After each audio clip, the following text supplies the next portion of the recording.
is Felicia Munsami en dit is my ID. Goeiedag klas, nie is gereed vir 'n opwindende stories vandag. Die storie wat ons vandag gaan lees is Hoe slaap jy? Kom, ons kyk na die boek en luister aandagtig. Hoe slaap jy? Hoe slaap jy? Die kind kyk na die voël wat in die lug vlieg.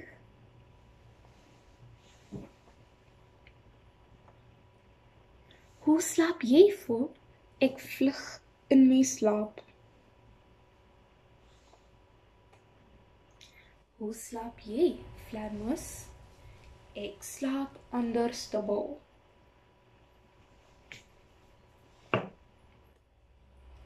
Hoe slaap jy, braapadda?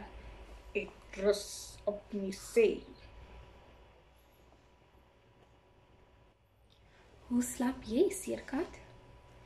Ek verander van kleur as ek droom. Hoe slaap jy, eend? Ons maak beter om mekaar op te pas.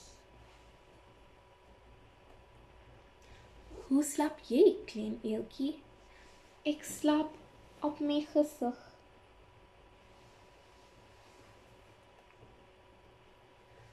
Hoe slaap jy, otter? Ons hou hande vas as ons slaap. Hoe slaap jy, walrus? Ek slaap op die land en onder die water. Hoe slaap jy, kameelperd? Ons slaap bo-op mekaar. Hoe slaap jy, meerkat? Ons slaap in 'n hoop. Hoe slaap jy, Paula? Goenig, lekker slaap. En leer dus, hoe slaap jy? Totsiens!